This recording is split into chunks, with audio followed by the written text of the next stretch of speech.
चरण सिंह जी को प्रधानमंत्री नहीं बनने देना, इसके लिए जनसंघ उस समय क्या-क्या कर रहा था। ये जब चरण सिंह के साथी बताते हैं तो आँखों में आँसू आ जाते हैं। क्या किसान ये सब भूल जाएँगे? किसान 700 शहादत किसानों की जो मरे हैं किसान आंदोलन में पिछले 3 कानून के, क्या उसको भूलेंगे? या यदि उसकी भूलने की कीमत अजित सिंह का सामान फेंकने की कीमत, किसानों के ऊपर 3 कानून लादने का पाप करने की कीमत, यदि चौधरी चरण सिंह जी को भारत रत्न है, तो ये कीमत बहुत छोटी है। चरण सिंह आज ज़िंदा होते तो शायद ये भारत रत्न स्वीकारते भी। कुल मिला के भारत रत्न मानो वोट कबाड़ने की एक करेंसी नोट हो गई है। मैं अभी भी कहता हूँ, चौधरी चरण सिंह जी को भारत रत्न यकीनन देना चाहिए। लेकिन भारत रत्न दिया इसलिए मैं बीजेपी के साथ जाता हूँ, ऐसा कह के जयंत ने चौधरी जी का भी अपमान किया। नमस्कार, स्वागत है आपका यूट्यूब चैनल उल्टा चश्मा पर। लेकर आया हूँ आपका अपना कार्यक्रम विश्लेषण विद वानखड़े। आज जो खबर आपने कई जगह देखी होगी, उस पे विश्लेषण भी कई जगह सुने होंगे। आज हम उसी खबर पे अपने तरीके से विश्लेषित करेंगे। खबर यही है कि आज पूर्व प्रधानमंत्री पीवी नरसिंह राव, आदरणीय चरण सिंह जी और किसानों के लिए दिन-रात काम करने वाले स्वामीनाथन जी को भारत रत्न अवार्ड दिया गया। 15 दिन में 5 भारत रत्न अनाउंस हुए। कर्पूरी ठाकुर, लालकृष्ण आडवाणी और आज 3, 5। इसके पहले भी अटल जी के सरकार में 4 भारत रत्न एक दिन अनाउंस किए गए थे। उसमें जयप्रकाश नारायण थे, अमर्त्य सेन थे, बारडोली थे और रविशंकर जी थे, सितार वादक। उसमें जयप्रकाश नारायण मरणोपरांत और उनका कोई राजनीतिक अब कोई वारिस नहीं, ना राजनीति में कोई परिवार लेके आए थे वो। अब कुछ बचा है तो जयप्रकाश जी के विचार जिंदा बचा है। अमर्त्य सेन, इकोनॉमिस्ट जिनको नोबेल मिला था और विश्व प्रसिद्ध सितार वादक पंडित रविशंकर। तो इसमें कोई राजनीति की बू नहीं आती थी और बारडोली को दिया था असम के उनके कंट्रीब्यूशन के लिए। एक आदमी थोड़ा राजनीति का बैकग्राउंड वाला यदि वो हो, वो भाजपा की एनडीए सरकार ही थी। आज भी भाजपा की एनडीए सरकार है, लेकिन अब भारत रत्न भी वोट करेंसी के जैसा उपयोग में लाया गया है। ऐसा नहीं कि मोदी सरकार ने जो भारत रत्न दिए, वो राजनीति से प्रेरित थे। प्रणव दा तक और प्रणव दा के पहले तक के सारे भारत रत्न उन्होंने किसी साइंटिस्ट, किसी म्यूजिशियन, लेकिन उसी समय जब अटल जी की बात है तो 2 नाम और छूट गए। कुछ दिनों के बाद फिर अटल जी ने लता मंगेशकर और बिस्मिल्लाह खान, शहनाई वादक, इन दोनों को भी भारत रत्न दिया। इनका भी राजनीति से कोई लेना-देना नहीं था। बिस्मिल्लाह खान अपनी जगह है और लता जी तो साक्षात सरस्वती का अवतार माना जाता है। लेकिन बंगाल के चुनाव आते ही प्रणव दा को भारत रत्न दिया। इससे कांग्रेस को दिखाने का प्रयास किया कि देखिए आपके लोगों को आप नहीं जानते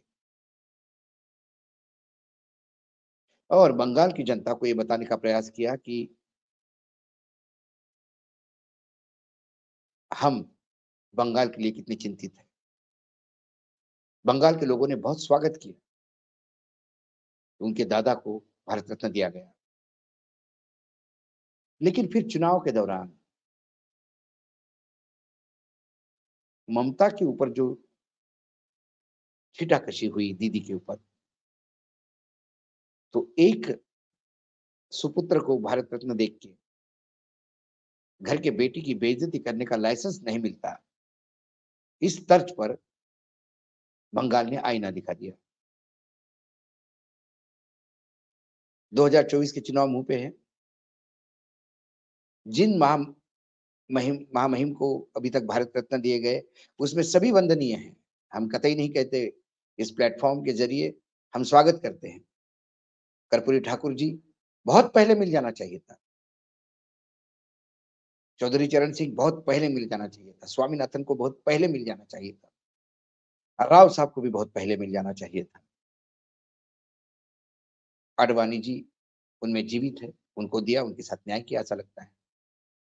लेकिन इस 10 साल के आखिरी साल में ही इतने भारत रत्न क्यों?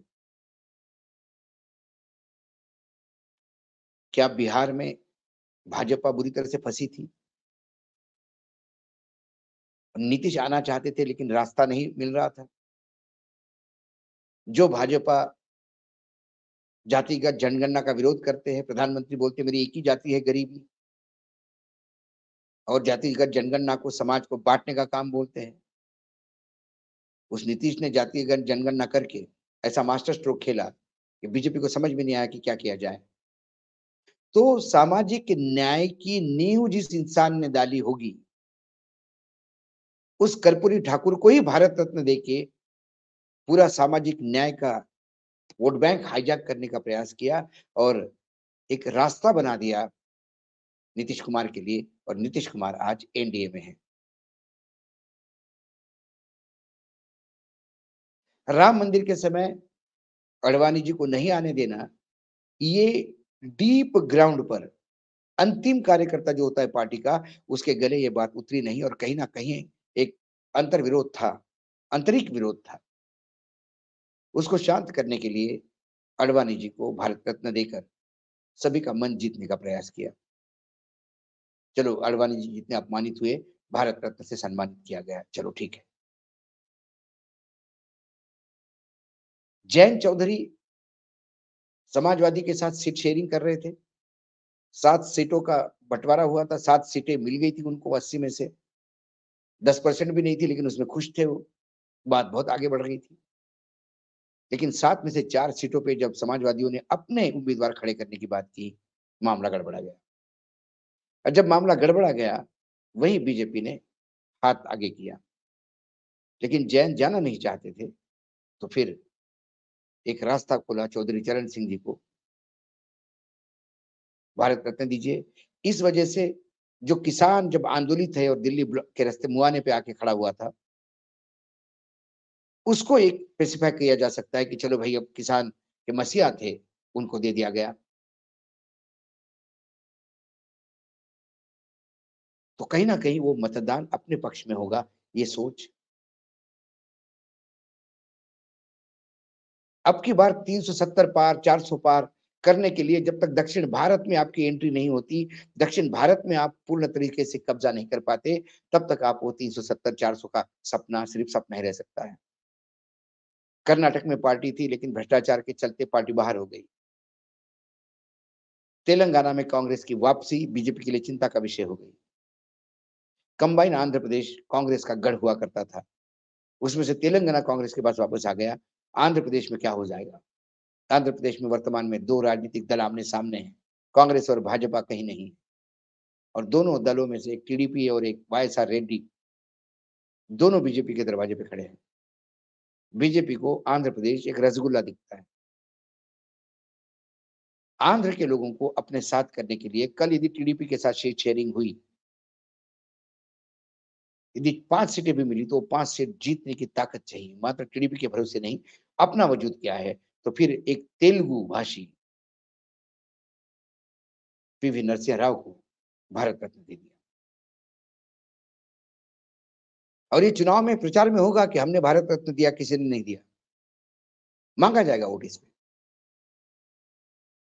स्वामीनाथन को आइडल मानते हैं तमाम किसान इस देश के। स्वामीनाथन जी को भारत रत्न देकर किसानों की नाराजगी दूर करने का प्रयास किया गया। लेकिन सवाल ये है, जातीय जनगणना का विरोध कर सामाजिक न्याय के खिलाफ झंडा बुलंद करके भाजपा सामाजिक न्याय के जन्मदाता कर्पूरी ठाकुर को भारत रत्न देने से क्या उन लोगों को जीत पाएंगे? अजित सिंह का सामान पुलिस के द्वारा घर के बाहर फेंका गया, जो जयंत के पिताजी थे, चरण सिंह के बेटे थे, और चरण सिंह जी को प्रधानमंत्री नहीं बनने देना, इसके लिए जनसंघ उस समय क्या-क्या कर रहा था। ये जब चरण सिंह के साथी बताते हैं तो आंखों में आंसू आ जाते हैं। क्या किसान ये सब भूल जाएंगे? किसान 700 शहादत किसानों की जो मरे हैं किसान आंदोलन में पिछले 3 कानून के, क्या उसको भूलेंगे? या यदि उसकी भूलने की कीमत, अजित सिंह का सामान फेंकने की कीमत, किसानों के ऊपर 3 कानून लादने का पाप करने की कीमत, यदि चौधरी चरण सिंह जी को भारत रत्न है, तो ये कीमत बहुत छोटी है। चरण सिंह आज जिंदा होते तो शायद ये भारत रत्न स्वीकारते भी।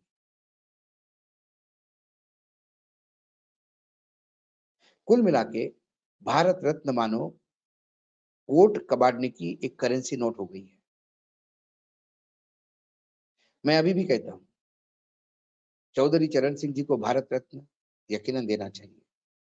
लेकिन भारत रत्न दिया इसलिए मैं बीजेपी के साथ जाता हूँ, ऐसा कह के जयंत ने चौधरी जी का भी अपमान किया। वो कह सकते थे कि समाजवादी के साथ पटरी नहीं बैठ रही तो हम बीजेपी के साथ जा रहे हैं, अपनी जगह पे।